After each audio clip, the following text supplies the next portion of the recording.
党的讲法是错的。好，谢谢啊。高尚总统，谢谢总统。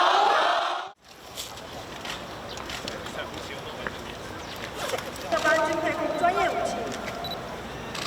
3、顺利警戒。180公里。由于我们在骑乘的过程中，常常会遇到许多状况，所以每位机车手都必须要具备倒车扶正的能力。上宾郑志伟带领的犬只 Edgar， 第3位上宾陈慧佳，带领的犬只 Enoch 来实施实战的操。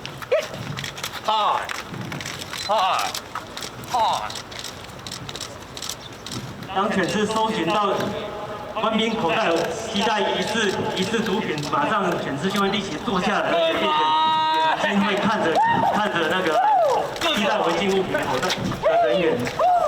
那这边之下，让犬只去独立完成一个搜索的作业。那我们现在有最后一只针对他来实施实战的演练。加油！那这边跟恭请总统帮我们丢毛巾给阿迪作为奖励。那总统丢到旁边就可以了。阿迪，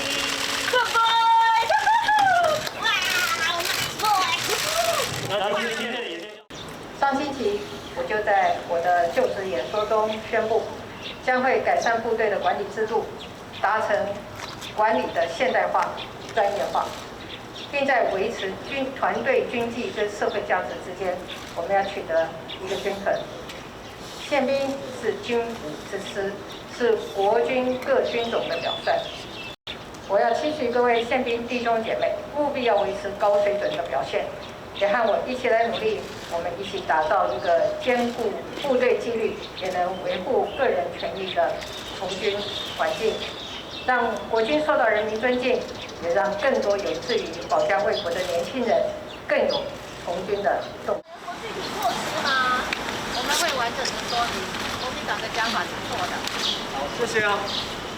期待新的团队、新的任务，能为民进党带来新的前景，也能让台湾人民觉得民进党是一个会不断反省、进步、改变的政党。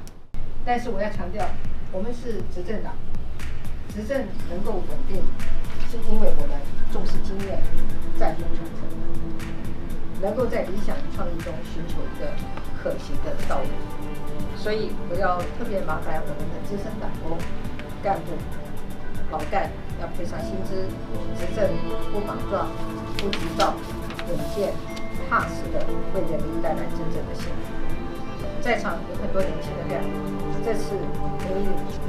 这次代表民进党投入立委的艰困的选区，而且表现优异，也有许多是这次大选的优秀干部。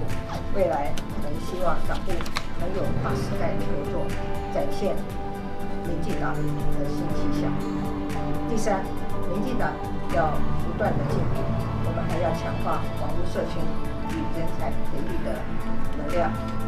民进党要不断的进步，也要鼓励创新，只有这样，我们才不会被时代淘汰。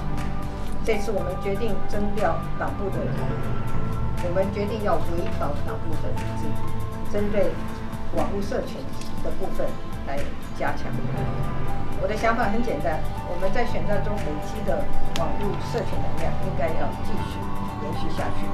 此外，民进党也要更加重视人才的培育，培养下一个世代对国家有热情的专业人才。